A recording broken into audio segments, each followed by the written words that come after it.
What did he do? Oh, his children got sick. He's the whole reason Tyrion's on the fucking waterfront. Okay, but why, Kevin? Because he's consumed by grief and rage for his son.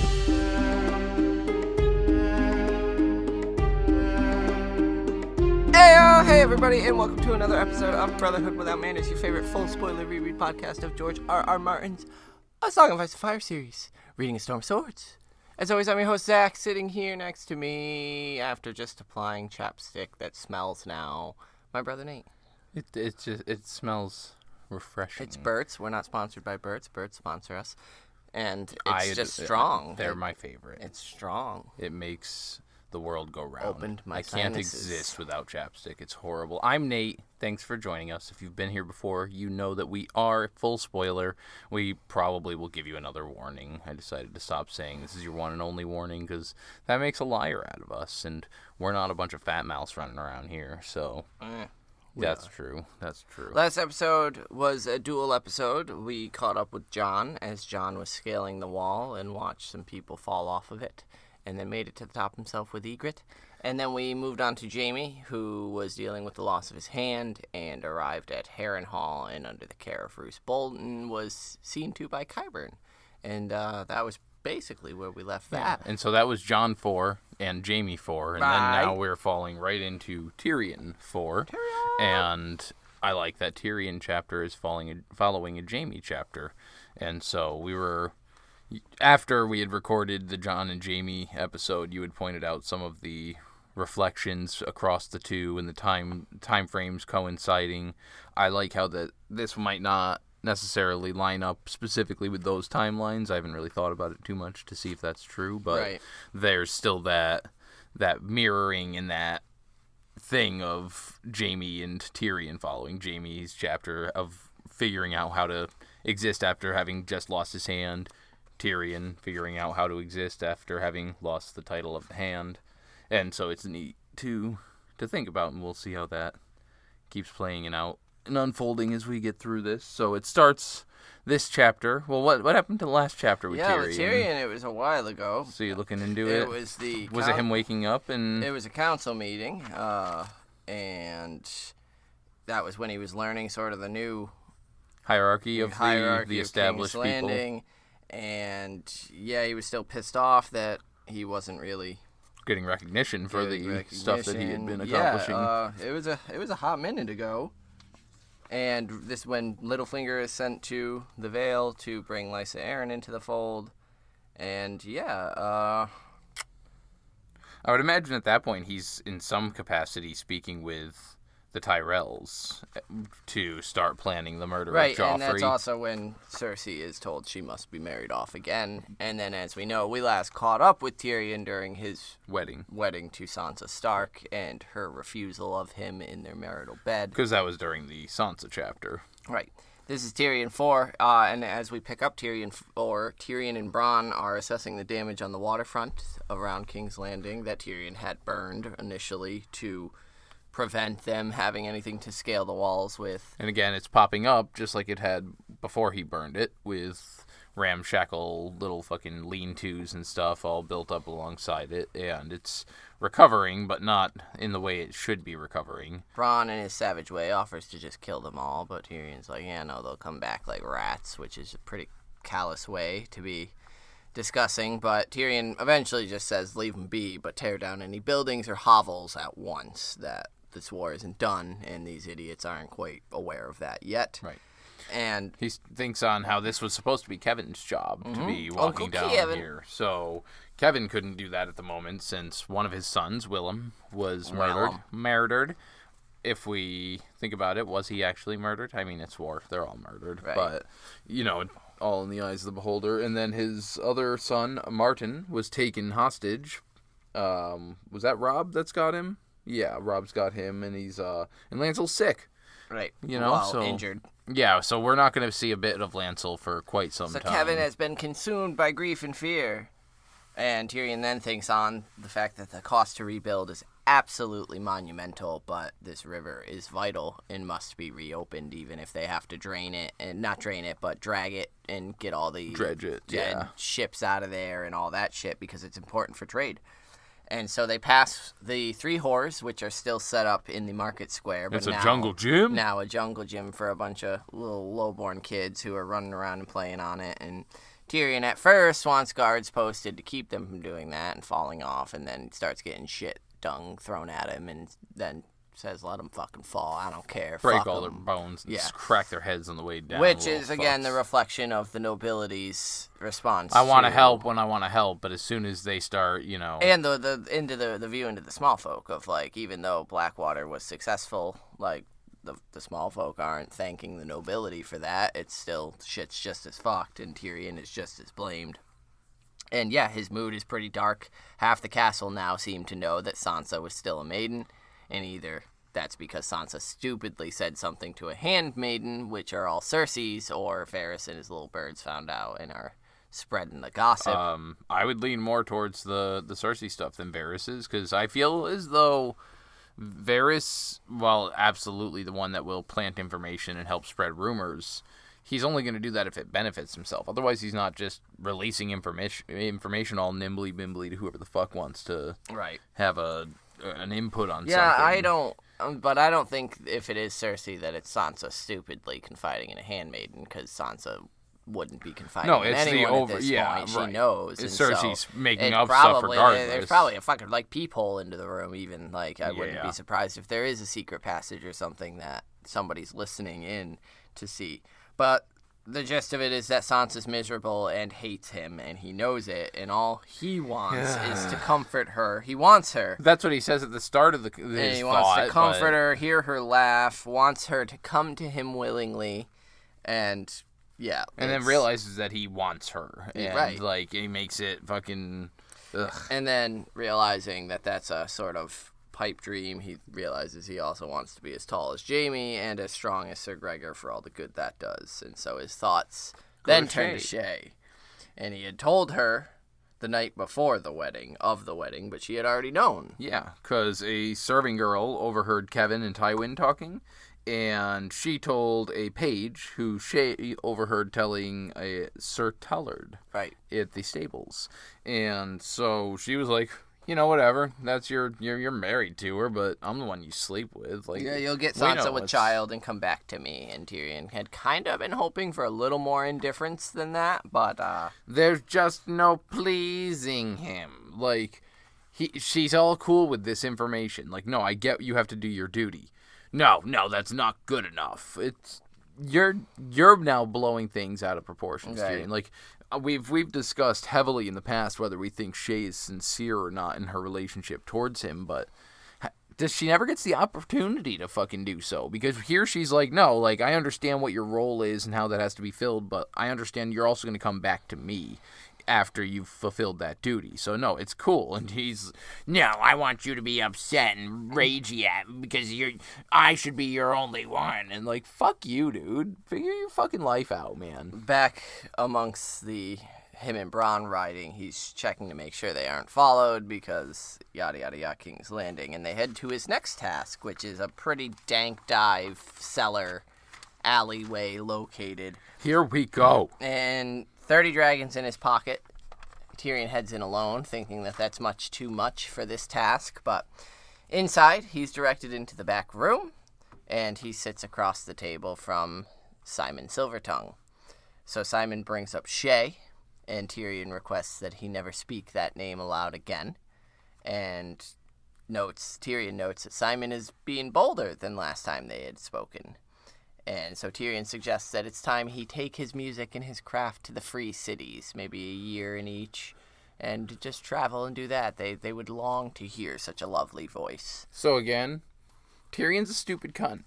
I'd like to say that, like, this chapter seems to be more and more of the opposite of the start of Blackwater, where he was doing this game playing and pulling these strings and manipulating things in his favor to have as successful as a battle they did at King's Landing during the Battle of Blackwater.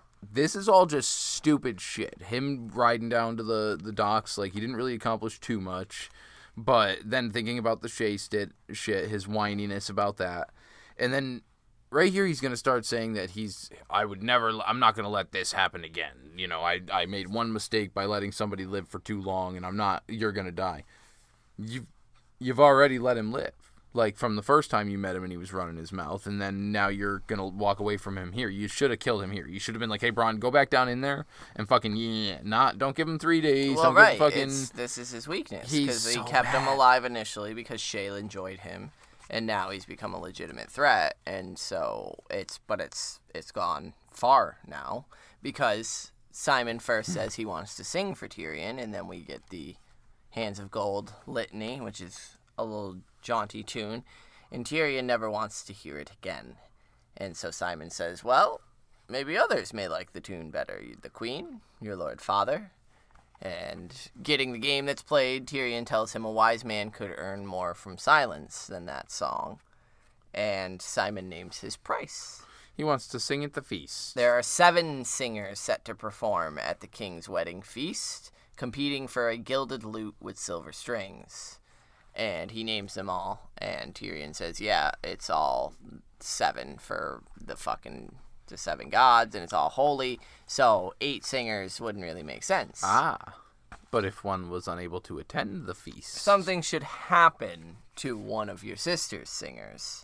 I would just be honored to be considered to fill their place. I love that there's like this chorale fight club in Westeros where it's these singers, like, because then you think of like the underground dudes, like, Tom Seven Strings and shit that are off doing their own thing. Marilyn there up at the Vale, and they're just like, nah, I'm gonna fucking kill one of those guys and sneak my way in. I'll make it to the top of this industry. Here we go. It's savage. So Tyrion says he'll inquire on their health and send Bronn to fetch him if any of them seem infirm.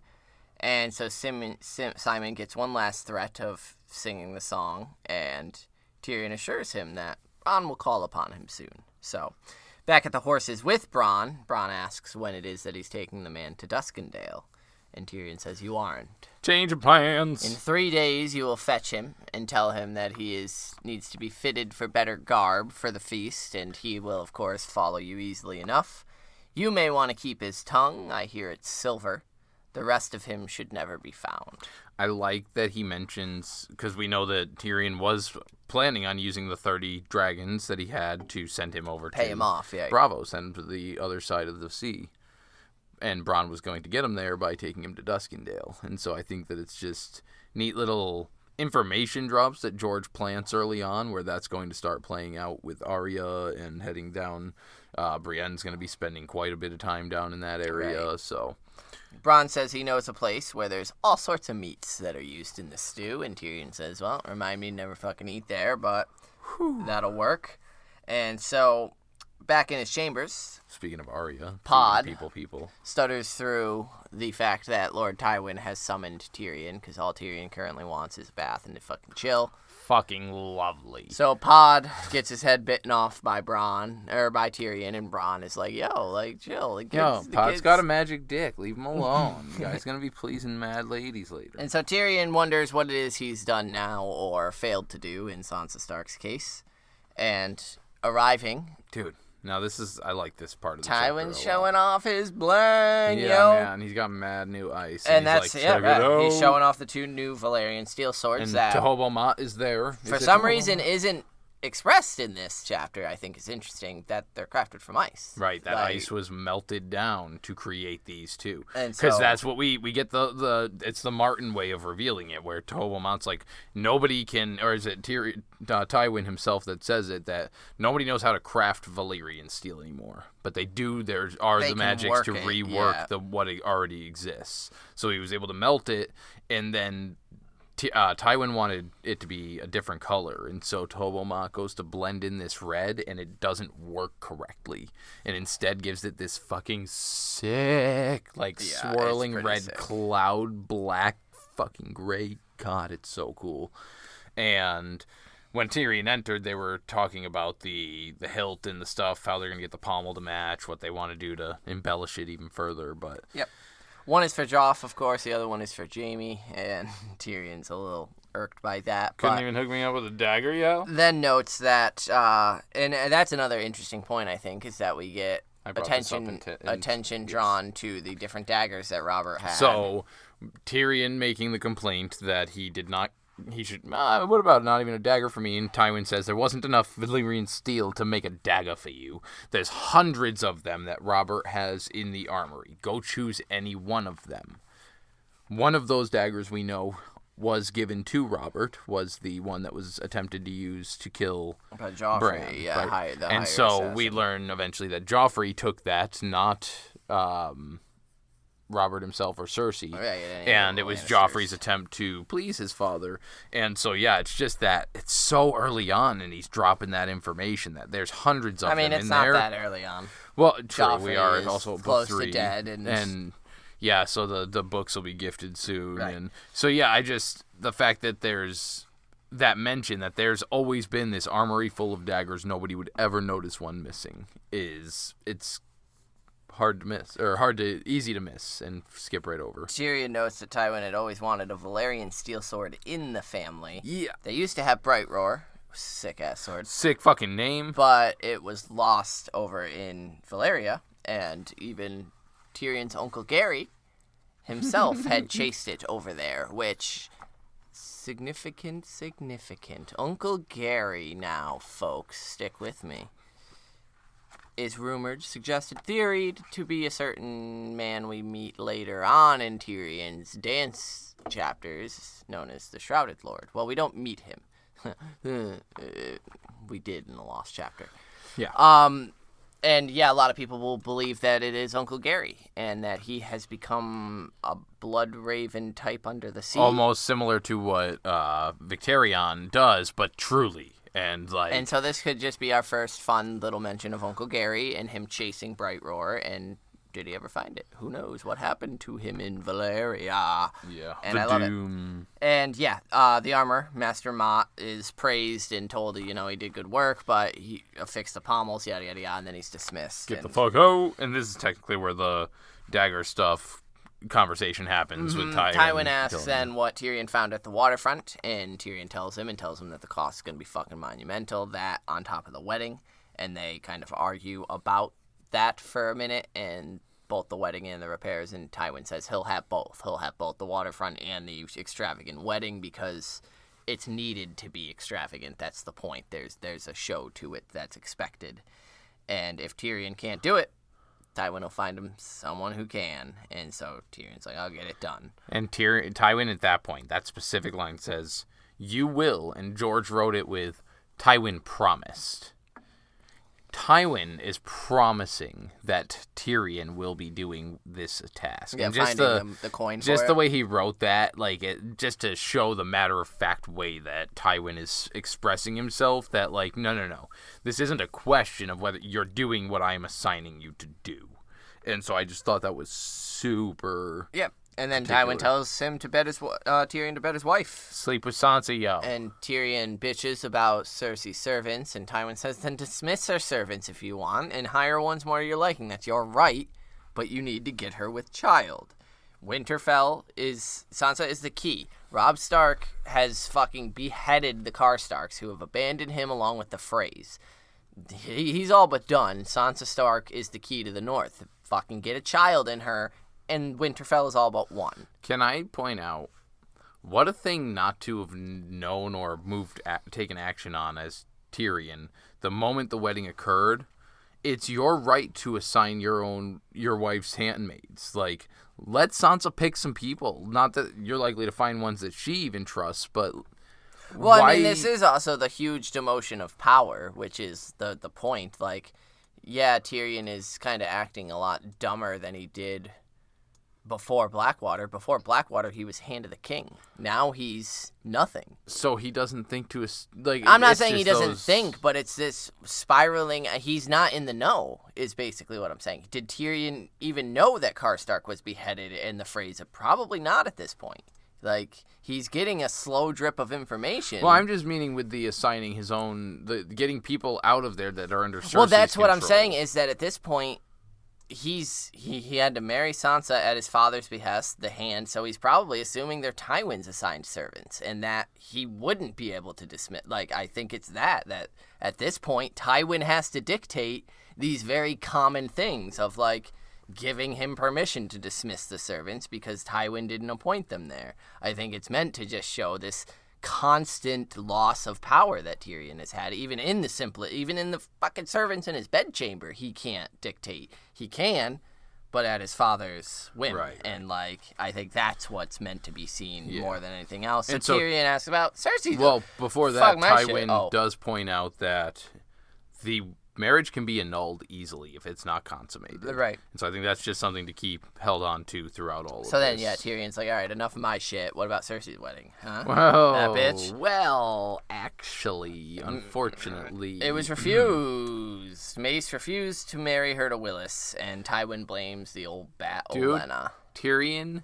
The amount of elation he gets, and then the disappointment because he can't smear it all in her face. Yeah, it was said that Cersei was too old and too used. Bitches use and up. Tyrion's like, yeah, Cersei's gonna fucking love that. And Tywin gets cold. Cersei will never know about this. The offer was... It's better for everyone if the offer was never made. The offer was never made.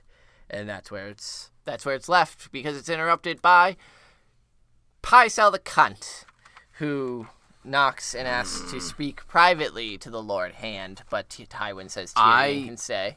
I think this goes, like, I know that there's the Tywin despises absolutely everything to do with Tyrion, but this, I think, goes to show the level of understanding and respect and trust that he does have with him by saying, shut the fuck up, Pycelle. Tyrion stays. I also think that it's a calculated. Anything Pycelle has to say is probably something that's going to be discussed amongst the city folk, and so Tyrion will find out through the court one way, shape, or form. Yeah, so he's not completely unaware. I think it's sort of an estimation of, like, Pycelle's here, what information could he have? There's no way he's going to have access to anything there's anything he says is something Tyrion wouldn't be able to know. So yeah, it's a letter from Bowen Marsh from the Wall. Which, I think this is a little... So, the letters are going to start coming in. He mentions right here, it's from... the Wall, stating the state of things, but they also did receive a bunch of other ravens with no letters. Right. And that we know is Sam releasing the ravens. He's the next chapter.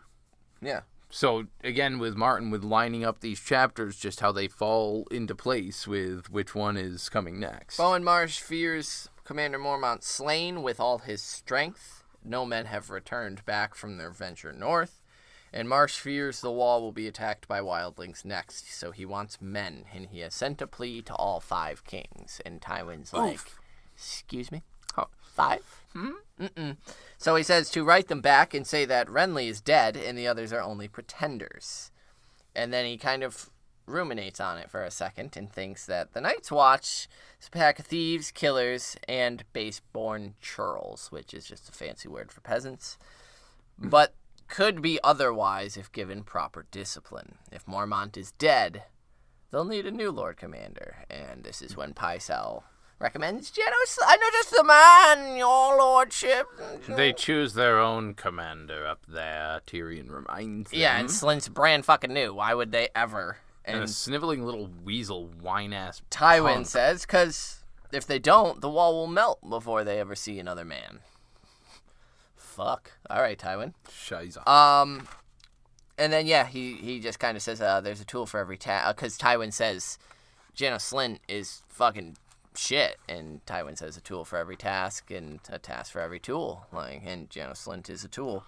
Tyrion regrets not having sent him with Alardine and just killing him instead of letting him have the opportunity to go to the Wall. Well, because... he says Slynt is a hollow suit of armor who sells himself to the highest bidder, and Tywin says, I consider that a point in his favor.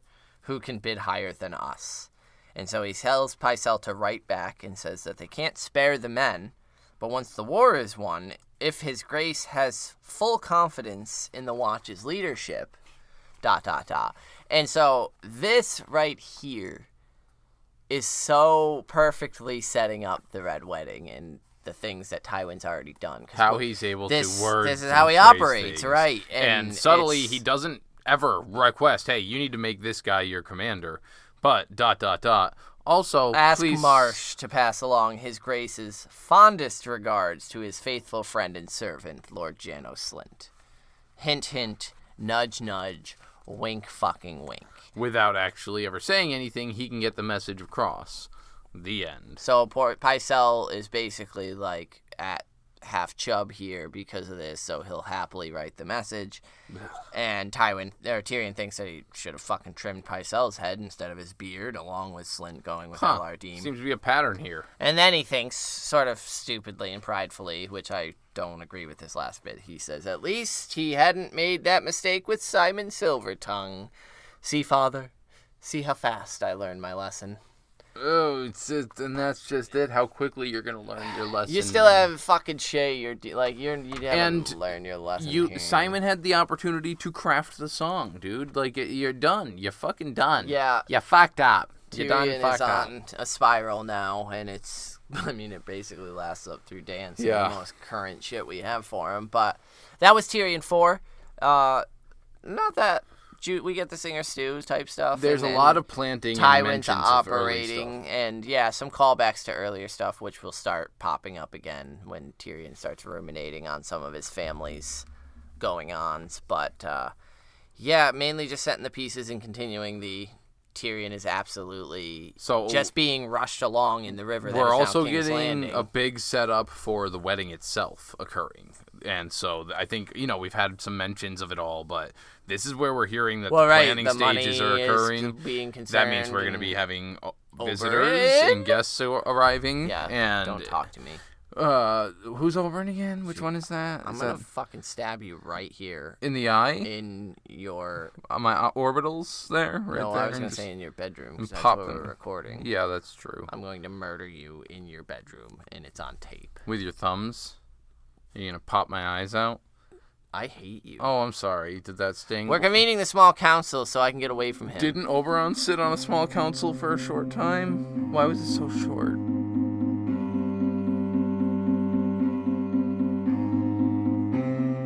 Welcome to the small council. He's done now. Being ridiculous. I wasn't planning on it, but... With that, we conclude our small council to give our inductees for Tyrion. Not conclude. I was going to say, we just convene is what I meant to say. Convene our small council to give our inductees for Tyrion 4. You got one? I've got one. It's going to be motherfucking Bowen Marsh, because that dude's like, yo, shit's going on up here. I don't know what's happening, but everything's over. Please send help. Just please fucking send help. We could use all the help we can get. And he's just trying to do his best, dude. He doesn't want that wall. He doesn't want to be Lord Commander up there running anything in its stead. So, power to that guy, man. What a fucking... You're out there, dude. You're wild. You're something else. Fuck you. I hate you. My inductee's going to Kevin Lannister. Oh, yeah, like, I'm the direct impact. At least he was fucking mentioned more than just writing a letter. What did he do? Oh, his children got sick. He's the whole reason Tyrion's on the fucking waterfront. Okay, but why Kevin? Because he's consumed by grief and rage for his son. No, well, yes, that. I'm surprised it's not seen more as, like, weakness. Like, that's actually the reason that it's known that he is not working and doing his stuff, and Tywin allows it. Like, it's just surprising to me that he's not working. Like, Tywin, when Jaime was captured and all that shit, he didn't take a day off because he was consumed by grief, and like I understand Kevin's son died, but like I thought it would be viewed as weak among the Lannisters, and that Tywin would be like, no, you still gotta fucking work. Like, we're still at war, but I guess he is given, like, a sick day. It's just Tywin is the most cold, savage son of a bitch. Well, that's what I'm saying. So I figured Tywin would be like, no, fuck you, Kevin. You're my little toady. I think he understands that it's him. That I don't give a shit what happens to fucking Tyrion, but... Tyrion. So yeah, Sir Kevin for actually managing to get a Lannister sick day out of it. I guess that's all right. Yeah. And so we did get some write-ins this week. Karen wrote in with her inductee. Hers is Ned Stark and Ice. Rip. Rest in peace. R.I.P. You got it. Bye. Also, maybe he'd tell us who the Knight of the Laughing Tree is what she was saying based on some of her previous stuff with Ned, I believe. So he could potentially also confirm that Roose is a vampire. The listener wrote it in, I'm Zach. gonna You can't get mad at me. I'm gonna just start screaming. So, then take a look at this. She I also saw sent her in a adorable wonderful kitty picture cat. of her new little kitty cat, and we don't know his name, or else he would be an honorary inductee. She said they're a permanent member of the Blood Axe, the Brotherhood. The Blood Axe, that's a D&D thing. Of our Brotherhood. Okay, I thought she meant for her household, but that works too. I mean, get us a name so we can know, but yeah, Karen's kitty cat, which is so adorable, is also a permanent member. Let's see, and then Brittany also wrote in. She was just talking about the previous episode a bit and had some cool stuff to say about that, so thank you for writing in as always. We appreciate that. Also, Kristen. Kristen is so close. Yo, she's like... I think she's only a couple episodes behind. I'm pretty sure she will will probably be caught up here very Also, soon. you never have to apologize for sending double emails because she posed us a question in that one. We do have to pull that up because Kristen was actually very excited because Mags kind of beat her to the punch as far as our episodes released because she asked a question. She said, "This is a question to you two and all of our fellow listeners, so write in and let us know what you think about it.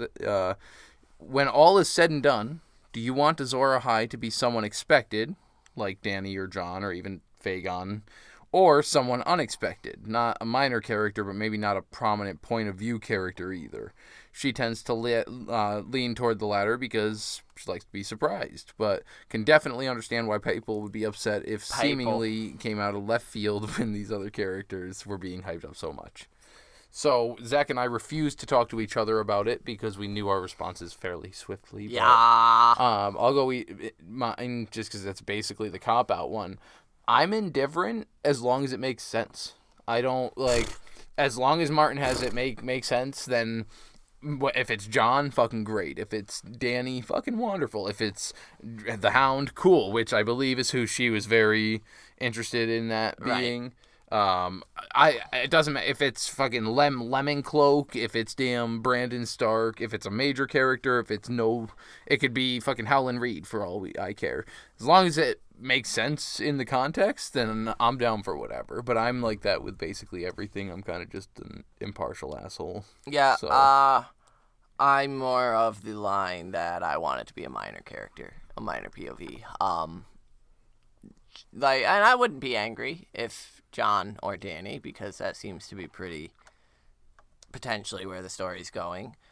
But my ideal would be an out of left field, something like the Hound, or some tomfoolery like it's Arya, or something different than the Jon or Dany, who are the two kind of that you would expect it to be. Or if Jaime. It is. And, the scene Martin's writing I'm obsessed with, so I'm sure it would be beautifully done, and the scenes would be very reminiscent of Azor Ahai and Nissa and all that. But, yeah, I would like it to be more of something to suss out. And I personally, I feel, because while everyone finds those metaphorical, parameters to fit these characters in, I feel like when the one does arise, if an Azor Ahai actually comes forth, it's going to be much more clear-cut as to why they fit those roles, how they, the Nissa stabbing the heart through, and the lion, and, tempering the sword. I could see it going the other way. I could see it getting more vague, where every character is now having moments of,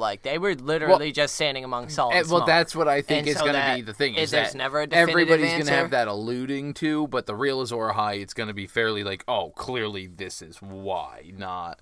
It was a subtle reference that potentially. That's what I'm saying is I could see the series ending with it could fit Arya, it could fit the Hound, it could fit Jon, but there is no named Azor Ahai. Everyone fit the bill that survived, and was it because of that? Maybe and then that becomes sort of the afterthought that you're left with is who do you think embodied Azor Ahai? That's the fun thing is then in another 10,000 years. They're all Azor Ahai. And it never was just Kristen one. Immediately followed that email with a follow-up email because she had listened to the episode where Mags wrote in, and Mags asked us about the tinfoil theory of Azor Ahai being Sandor Clegane the Hound, and I responded as such that I adored it, and I think the Hound would be a great candidate for it. I would love it if it was the Hound. I think that's a great one, and Kristen was also on that vein because the Hound was specifically who she was going to name, and so she just felt a kindredness with Mags and a kindredness with us, and we're all just kindred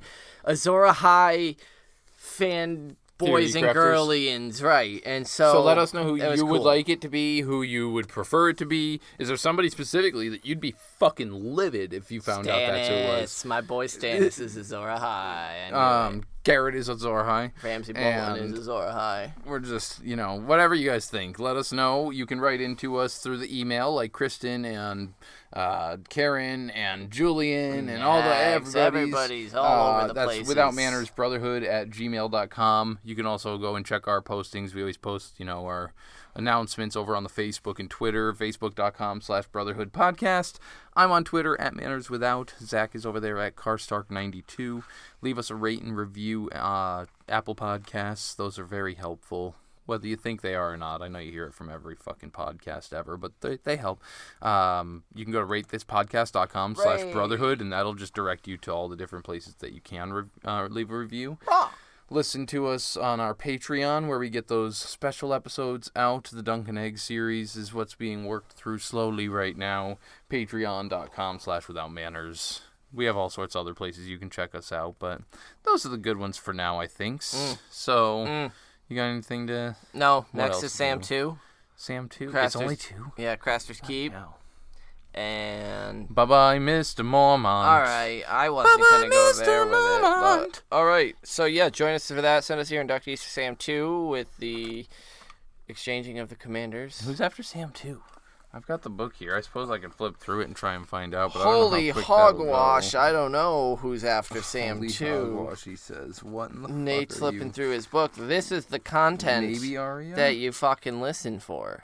You just want to... It's Arya. Is it another Arya? Yeah, so probably like Arya 5 or Arya 6. 110. Maybe 7, which means if it's... maybe it's 6. It's Arya 6. And so that means I got to get on my shit and start sending some messages, because I know we had some people wanting to guest on some Arya You episodes. got to get on your shit in more ways than one. All So right. send us inductees for Sam 2 and the Arya chapter after that, and we will catch you on the next one. Valor to Harris. Peace.